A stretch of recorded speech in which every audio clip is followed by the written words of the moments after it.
The Empire had conquered 17 species across 3 galaxies. Their warships were massive and dark, blocking out the light of stars wherever they went. For 1,000 years, they had taken what they wanted. No species had ever said no to them. No species had ever survived trying. When their scouts found Earth, they laughed. It was a small planet, blue and green and covered with water. The creatures living there had only recently learned to leave their own atmosphere. They still fought wars among themselves over pieces of land and different ideas about invisible gods. The thought it would be the easiest conquest they had ever made. Admiral sat in his command chair aboard the great warship Dominion. He was old with skin that had turned almost white and 4 eyes that had seen 100 worlds burn. He looked at the image of Earth on his screen and felt nothing but boredom. "Send 1 cruiser," he ordered. "Deliver our terms. Give them 72 hours to accept." The cruiser Silver Claw jumped across space and arrived near Earth's moon. It was alone. They did not think they needed more than 1 ship. They had done this many times before. Captain Han was on duty aboard the orbital station when the alien ship appeared. He was 41 years old, with a calm face and steady hands. He had served in the military for 20 years and had seen many difficult things, but he had never seen anything like this. "Sir, we are receiving a transmission," said Lieutenant Bora. She was young, only 26, with sharp eyes and quick fingers on her console. "It is in Korean. Somehow they learned our language." "Put it on screen," Han said. The face that appeared was not human. It was long, with 4 small eyes arranged in a diamond pattern. The mouth was wide and filled with small teeth. When it spoke, the voice was cold and mechanical. "I am ambassador of the Empire. Your planet has been selected for integration into our territory. You will surrender all governments, all resources, and all military forces. Your species will be designated as a service class. You have 72 hours to comply."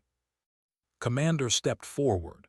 He was older than Han, with hair and a thick body built from decades of hard work. His hands were clenched into fists. "And if we refuse?" Han asked the screen. The ambassador made a sound that might have been laughter.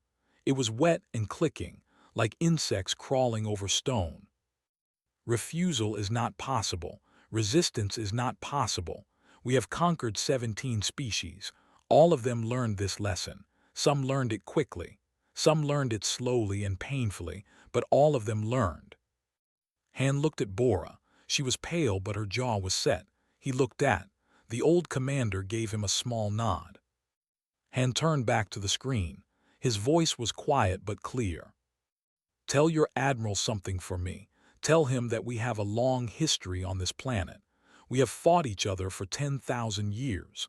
We have survived ice and fire and plague. We have never surrendered to anyone, and we will not start now."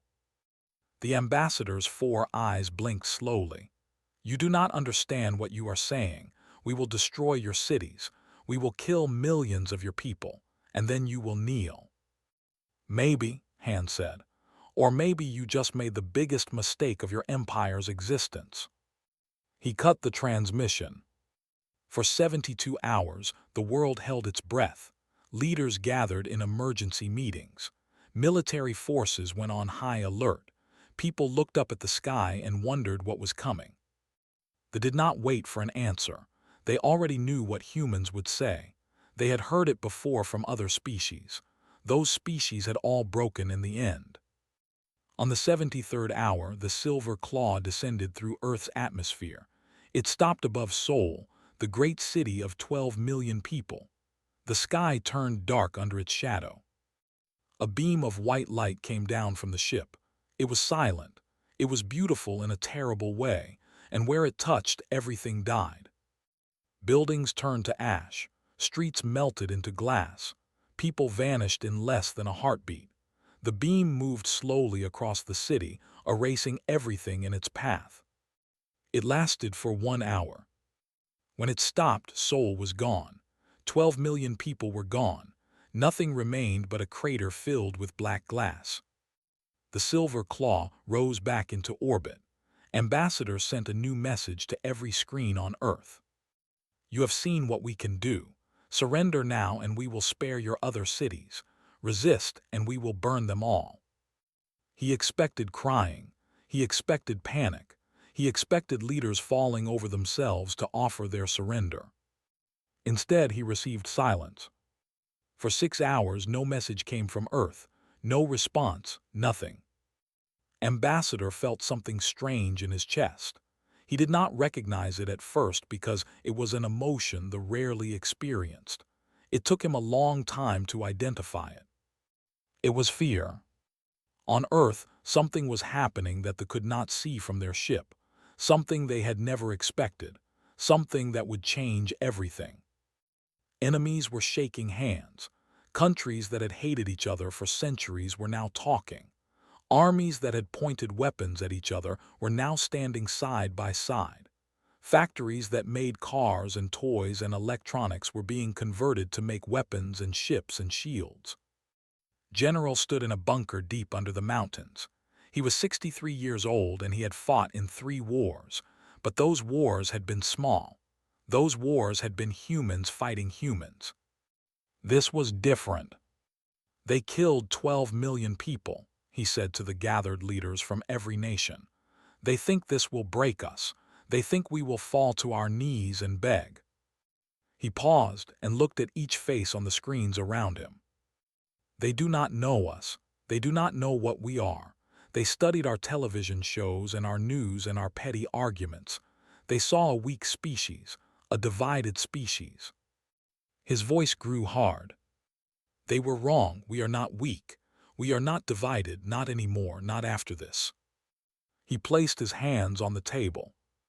Today we stop being countries. Today we become one species, one people, one army, and we are going to make them pay for every single life they took.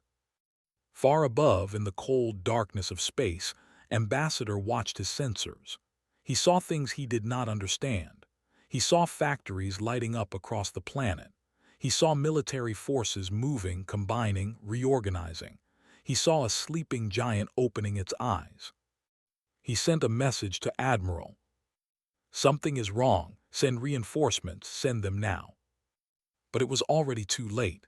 The war had begun, and they had no idea what they had started.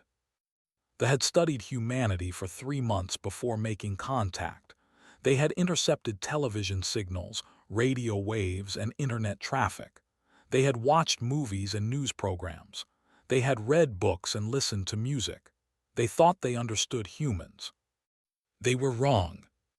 They saw a species that argued about everything, countries that hated each other, people who fought over money and land and ideas. They saw weakness. They saw division. They saw prey. What they did not see was what happened when humans stopped fighting each other.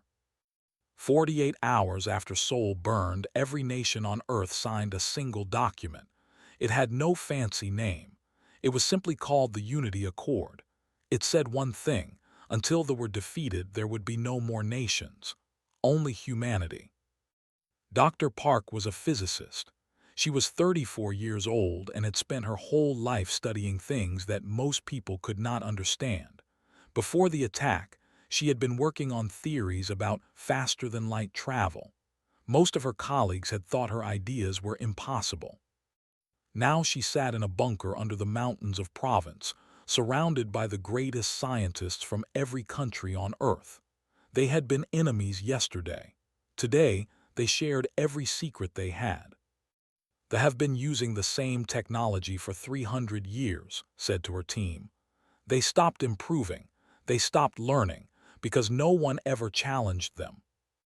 She looked at the data on her screen. The silver claw had fired its weapon for 1 hour.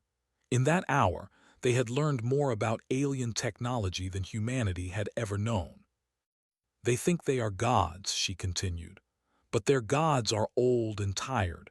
We are young, we are hungry, and we learn faster than anyone they have ever faced. While worked on understanding the enemy, General built the army that would fight them. He stood in a command center deep underground. Screens covered every wall, showing troop movements from every continent. Ships and planes and tanks were being moved, reorganized, combined into a single fighting force. Admiral Jin joined him. She was 51 years old and had commanded the Pacific Fleet for 8 years. She had never lost a ship in combat.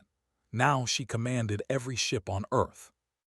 "The factories are running at full capacity," she reported. "We are converting everything. Car factories are making drones. Electronics plants are making missiles. Even the toy companies are helping." "How long until we have something that can fight in space?" asked. 3 months for the first ships, 6 months for a real fleet." "We do not have 6 months." "Then we use what we have now." Jin pulled up a display showing the Silver Claw in orbit, missiles, drones, anything that can reach them. Nodded slowly. "We need to buy time. Every day we survive is a day we grow stronger." On the Silver Claw, Ambassador watched the planet below with growing confusion. The humans were not surrendering. They were not even negotiating. They were building. He sent another message to Admiral.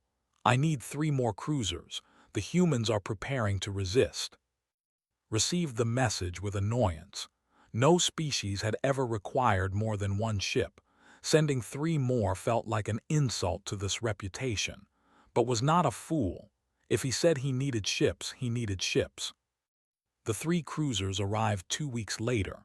They took positions around Earth, ready to burn more cities, prepared another message for the humans: surrender or die. The same message they always sent. Before he could send it, his sensors screamed a warning. Something was coming up from the planet's surface. Many things, thousands of things. Missiles, drones, small ships crewed by pilots who knew they would not survive, all of them aimed at the cruisers. Captain Han watched from the station as humanity's first counterattack began. Beside him, Bora monitored communications while tracked the battle on his screens. 90% of our missiles will not get through their shields," said quietly. "Then we send enough missiles that 10% is still too many," Han replied. The sky lit up with fire. Shields flashed as they blocked hundreds of missiles. Drones crashed against their hulls, doing little damage, but the humans kept coming, wave after wave after wave. And then something unexpected happened. A small ship, piloted by a young woman named, got through. Her craft was damaged, leaking air, and her weapons were empty. But her engines still worked. She aimed her ship at the weakest point she could find on the nearest cruiser and pushed her engines to maximum. She was 23 years old. She had wanted to be a teacher. Now she became a weapon. Her ship struck the cruiser's engine section. The explosion was small, but it was enough. The engine failed. The cruiser listed to one side, its shields flickering. 100 more missiles found the gap. The first cruiser exploded in a ball of white fire. The remaining 3 cruisers tried to pull back, but humanity was not finished. More suicide runs, more missiles, more drones piloted by remote. One cruiser lost half its weapons. Another lost its ability to move. When the battle ended, 2 cruisers were destroyed. One was crippled and captured. Only the Silver Claw escaped, limping back toward space with a terrified ambassador aboard. Humanity had lost 10,000 drones, 3,000 missiles, and 47 pilots who had chosen to sacrifice themselves. But they had won. General addressed the world that night. His face was tired, but his voice was strong. "Today we proved something. We proved that we can fight. We proved that we can hurt them. We proved that we are not prey." He paused. "But this is only the beginning. They will come back. They will come back with more ships and more weapons, and we must be ready." Across the planet, factories worked through the night. Scientists studied the captured cruiser, taking it apart piece by piece. Soldiers trained for battles they could barely imagine. And in the darkness of space, Admiral received the news of what had happened at Earth. He sat in silence for a long time. 17 species had been conquered by the Empire. Not one of them had ever destroyed a cruiser. Not one of them had ever fought back like this. Not one of them had ever made the field fear. What are they? He asked himself quietly. He did not know the answer, but he was beginning to understand that they had made a terrible mistake. They had attacked a species that did not know how to surrender, a species that learned from every failure, a species that became more dangerous the harder you pushed them. They had attacked humanity, and humanity was just getting started. 6 months had passed since the attack on Sol. 6 months since humanity had looked up at the stars and seen enemies instead of wonder. In those 6 months, everything had changed. The captured cruiser sat in a massive hangar in the mountains of Korea. Every day, hundreds of engineers and scientists crawled over it, taking it apart, studying every wire and plate and crystal. They worked in shifts, never stopping, never resting. Wu led the team studying the ship's shields. He was 29 years old, thin from too little sleep and too much coffee. His eyes were red and his hands sometimes shook. But his mind was sharp, sharper than it had ever been. "I figured it out," he announced one morning to the gathered military leaders. General, Admiral Jin, Captain Han, and a dozen others watched as Wu pulled up his findings on the main screen. "Their shields work on a frequency rotation system," he explained, drawing diagrams as he spoke. "The shield changes frequency in a pattern. Their weapons are designed to match the pattern. That is how they can shoot through each other's shields." "So we copy the pattern?" Admiral Jin asked. Wu shook his head. "No, we do something better. Their pattern has been the same for 300 years. They never changed it because no one ever figured it out. But we did." He smiled, and despite his exhaustion, there was fire in his eyes. "Our shields will not use a pattern. They will be random, completely random. Their weapons will not be able to lock on to our frequency because there will be no frequency to lock on to." General leaned forward. "You are saying their weapons will be useless against us?" "Not useless, but much less effective. Maybe 30% of their shots will get through instead of 90%. The room was silent for a moment. Then Han spoke. "How long until we can put these shields on our ships?" "We are already building them," Wu replied. "The first ships will be ready in 2 months." While Wu worked on shields, Dr. Park worked on engines. The ships could travel faster than light, jumping from star to star in moments. Humanity had never achieved this, but had been studying the theory for years, and now she had a real alien engine to examine. "Their engine works," she said to her team, "but it is inefficient, it wastes energy. I think we can do better." And they did. Working day and night, his team built a new kind of engine. It used the same basic principles as the design, but it was smaller, faster, and used less power. "Typical human engineering," one of the captured prisoners commented when he saw the new engine. "You take something good and somehow make it better. It is disturbing." Far away, in the heart of the Empire, Admiral prepared his response to the disaster at Earth. He gathered 50 warships, the largest fleet sent to conquer a single planet. He would not make the same mistake twice. "We will surround the planet," he told his captains. "We will destroy their orbital stations first. Then we will burn their cities one by one until nothing remains." He stood before a great window, looking out at the stars. "They hurt us, they killed our soldiers, they destroyed our ships. For this they will pay with their entire species." The fleet jumped toward Earth. Humanity was waiting for them. Admiral Jin commanded the defense from the bridge of her new flagship. It was one of 12 destroyers built in the last 6 months, each one carrying Wu's random frequency shields and improved engines. Behind her were 40 more ships, smaller and less powerful, but crewed by people who were ready to die for their world. "They are entering the system," Bora reported. She had been promoted to commander and now served as Jin's communications officer. 50 ships, all large cruiser class. Good, Jin said calmly. Let them come closer. Han commanded the sister ship, He watched the fleet approach on his screens, his hands steady on the arms of his command chair. Remember, he told his crew, they think we are still the same species they attacked 6 months ago. They think we are afraid. They think we are weak. He allowed himself a small smile. Let us teach them how wrong they are. The battle began when they opened fire. Their weapons, designed to cut through any shield in the galaxy, struck the human ships, and for the first time they barely left a scratch. Admiral watched in confusion as his fleet's weapons failed again and again. What is happening? Why are our weapons not working? Their shields, Admiral, one of his officers reported, his voice shaking. They are different. We cannot lock on to them. Then close the distance, board their ships, kill them with your hands if you must. But the humans did not let them close the distance.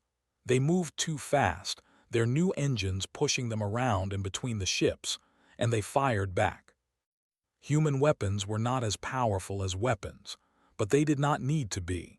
The random frequency shields that protected human ships did not protect ships. Every shot hit home. The battle lasted 6 hours, 6 hours of fire and death and chaos. Ships exploded, crews died. The darkness of space filled with the light of destruction. When it ended, 32 ships were destroyed. 18 fled back toward their empire, carrying stories of terror. Humanity lost 11 ships and 4,000 soldiers. Each loss was mourned. Each name was remembered. Admiral Jin sent a message on open frequencies, knowing that every species in the galaxy would eventually hear it. You burned our cities.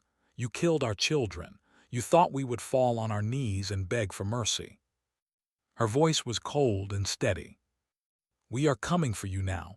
Every world you hold, every ship you have, every soldier in your army. We will not stop until your empire is dust. We will not negotiate. We will not forgive. And we will never ever forget.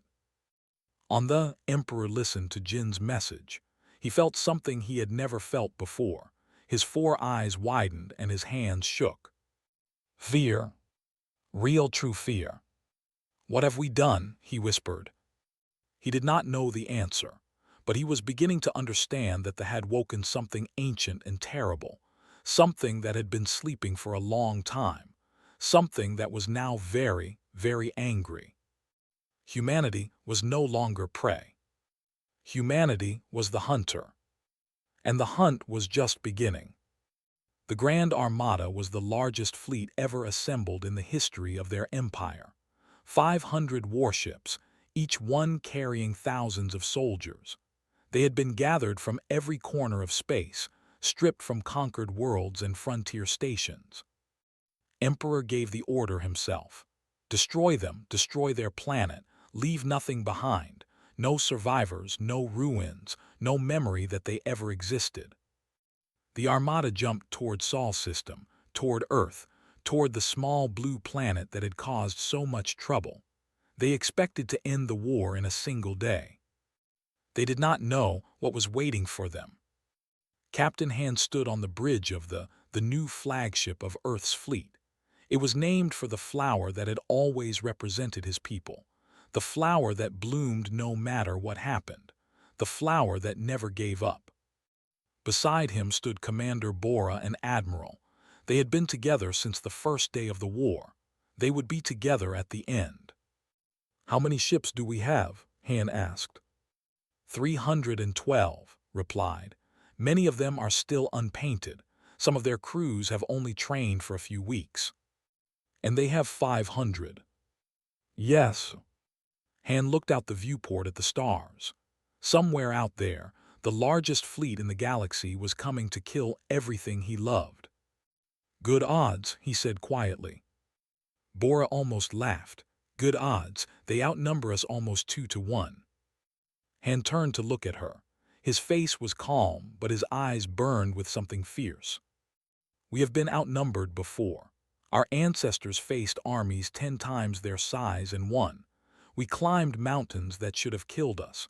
We crossed oceans that should have drowned us. We survived ice ages and plagues and wars that should have ended us." He placed his hand on the viewport, as if he could touch the stars. "They think numbers matter. They do not understand what we are. They do not understand that we were born from struggle. Every generation of humans has faced extinction and survived. Fighting against impossible odds is not a weakness for us. It is who we are." The armada arrived like a storm of metal and fire. They spread out across the edge of the solar system, a wall of ships that seemed to go on forever. Their weapons powered up, their shields activated. They began to advance. Admiral Jin commanded the defense from the carrier. She watched the enemy approach on her screens, counting their ships, measuring their formation. "They are overconfident," she said. "They think they have already won." "Have they?" asked the young officer beside her. Jin smiled. It was not a pleasant smile. "Not yet." The battle began. It was not a single fight but 1,000 fights happening at once. Human ships darted between the massive cruisers, striking and retreating, never staying in one place long enough to be hit. Weapons filled space with light, but their shots found only empty darkness where human ships had been moments before. But numbers still mattered. For every ship that died, 3 human ships fell. The darkness filled with the wreckage of both fleets, and the screams of dying crews echoed across radio frequencies. Lieutenant Ara Sung flew a small fighter craft. She was 24 years old and had wanted to be a doctor before the war. Now she was a killer, a good one.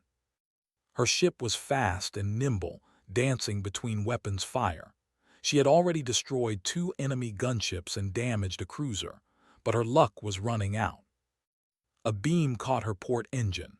Her ship spun out of control and warning lights screamed across her console. She fought for control, but it was too late. She was going to die. But she would not die for nothing. Ahead of her was a destroyer. It was focused on trying to break through to the human flagship. Its shields were down on one side, damaged from an earlier attack. Ara Sung aimed her dying ship at the destroyer's weak point. "For Seoul," she whispered, "for everyone you killed." Her ship struck the destroyer at full speed. The explosion tore through the alien vessel, and it broke apart in a ball of fire. Ara Sung was gone, but she had taken 100 soldiers with her. The battle raged for 3 days. Neither side slept. Neither side retreated. Ships fell like leaves in a storm, and the survivors fought on through exhaustion and grief. On the second day, a boarding party captured a small human cruiser. Among the prisoners was a young engineer named Min. He was barely 20 years old, with soft hands that had never held a weapon before the war. The commander demanded answers. "Why do you fight? You cannot win. Your planet will burn. Your species will end." Min laughed. It surprised even him. "You really do not understand, do you?" he said. "We have been fighting for our survival since we first stood on 2 legs. We fought ice and fire and drought. We fought beasts 10 times our size. We fought each other over and over for thousands of years." He looked at the commander with eyes that held no fear. "You are not our greatest enemy. You are not even close. We have survived worse than you, and we will survive you too." The commander killed him, but Min's words spread through the fleet like poison. Soldiers who had never known doubt began to wonder if they could truly win against creatures like this. On the 3rd day, the line finally broke. Han led the final push, the cutting through the center of the enemy formation. Behind him came 100 human ships, their crews exhausted but still fighting. They struck the flagship, Empress Pride, and they tore it apart. The remaining ships fled, not in an orderly retreat but in a panic. They abandoned their formation, their strategy, their courage. They ran like animals from a fire. When the battle ended, humanity had lost 170 ships. 12,000 soldiers were dead. The cost was terrible. But they had lost 312 ships. Their grand armada was broken. Their reputation was destroyed, and for the first time in 1,000 years, the galaxy saw the run. General addressed humanity from Earth, his old face showing every year of his age but also a fierce pride. "They came to destroy us," he said. "They brought their greatest fleet, their best soldiers, their most powerful weapons, and they failed." He paused. "We are not finished. They still hold 100 worlds. They still have millions of soldiers. But today we proved that they can be defeated. Today we showed the galaxy what humanity is made of." Across the stars, on worlds conquered by the enslaved species, watched the news with disbelief. They had been beaten by a species that had been unknown a year ago, by creatures who refused to surrender. Hope began to spread like fire. And in the ruins of the battlefield, among the wreckage of 500 ships, a single message repeated on every frequency. It was Admiral Jin's voice, recorded before the battle, a promise made to the galaxy. "We are coming for you, every world you hold, every chain you have placed on another species. We are coming, and we will not stop until you are free."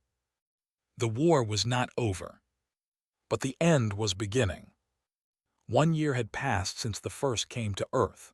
1 year since Sol burned.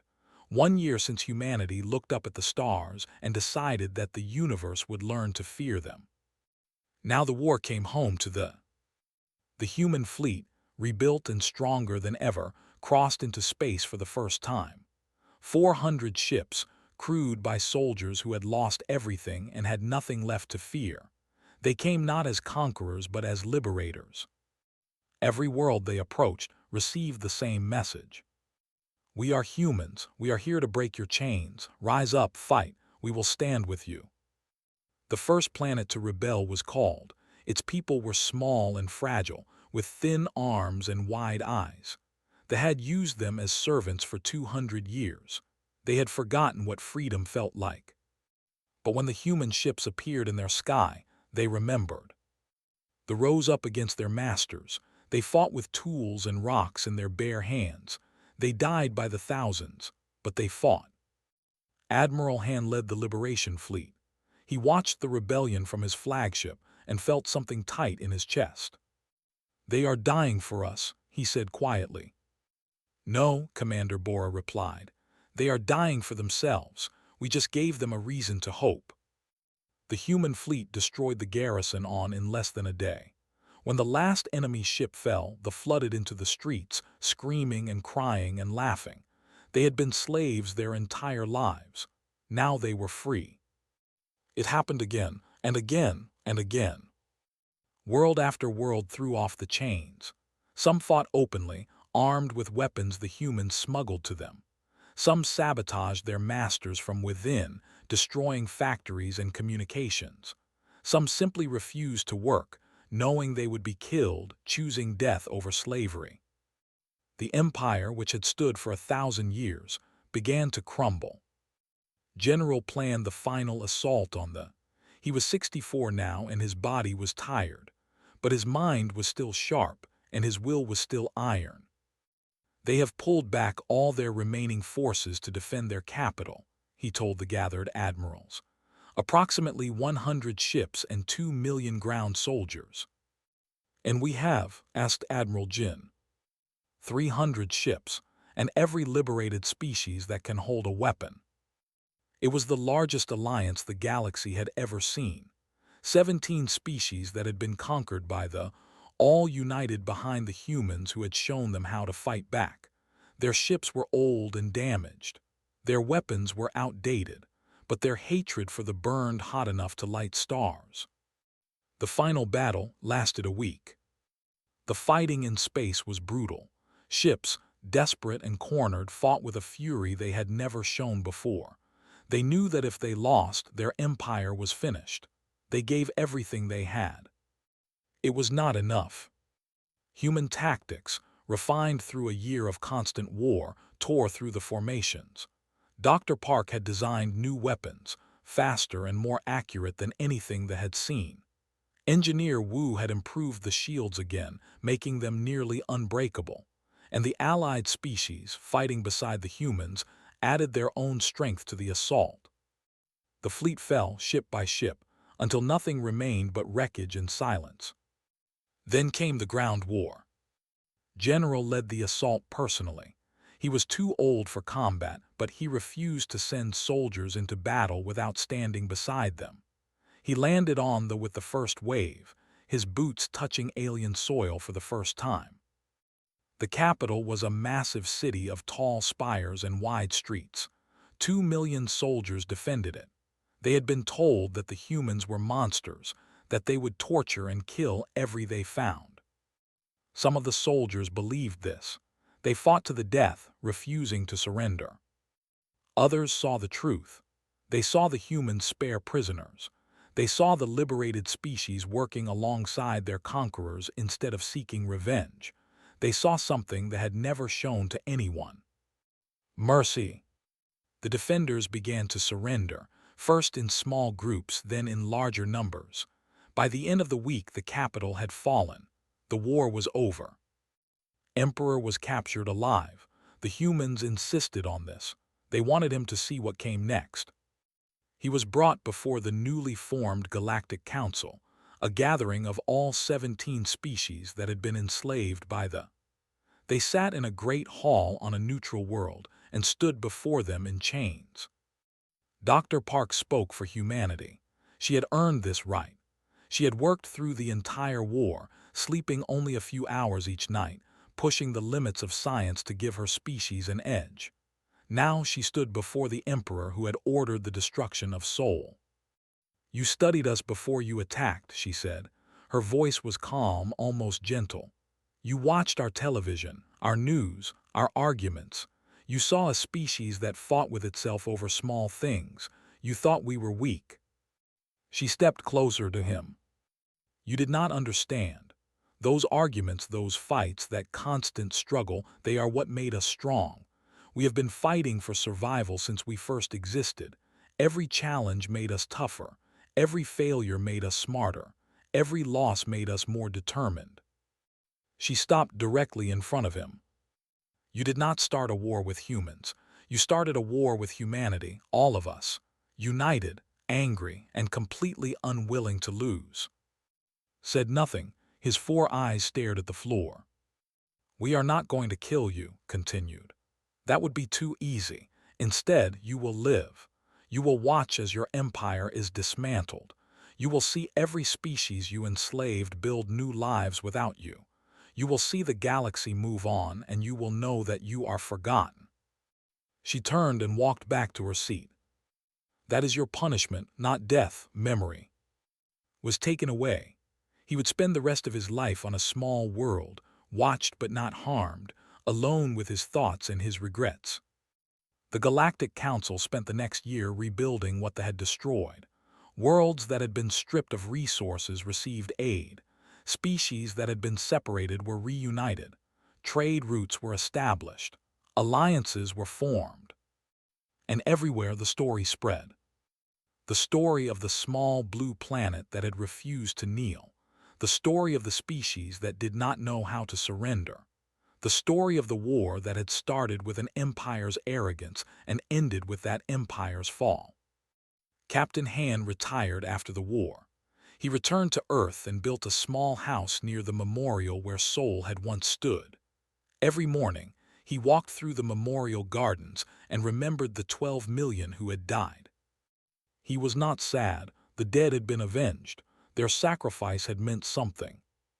Commander Bora stayed in the fleet, eventually becoming an admiral herself. She commanded the first human exploration fleet, traveling beyond space into the unknown reaches of the galaxy. Dr. Park returned to her research, but now she had resources beyond anything she had imagined. She built engines that could cross galaxies in days. She unlocked secrets of physics that had been mysteries for centuries. She became the most famous scientist in human history. General died peacefully in his sleep at the age of 72. His funeral was attended by representatives of every species in the Galactic Council. They came to honor the man who had led humanity from near extinction to victory. And in every corner of the galaxy, in every space station and colony and ship, a simple lesson was remembered. Never underestimate humans. Never threaten their homes. Never harm their families. Because when you do not face individuals. You face all of them, every human who has ever lived and every human who will ever be born. You face their history and their future. You face a species that has survived everything the universe has thrown at it. You face humanity. And humanity always wins. In a small bar on a distant world, a young alien asked an old merchant why everyone feared the humans so much. The merchant smiled and poured them both a drink. "Let me tell you a story," the merchant said. "It starts with a mistake, the biggest mistake anyone has ever made. It starts with the words, 'Congratulations, you just started a war with the wrong species.'" And the story began again, as it always did, as it always would. The story of humanity. The story that never ended.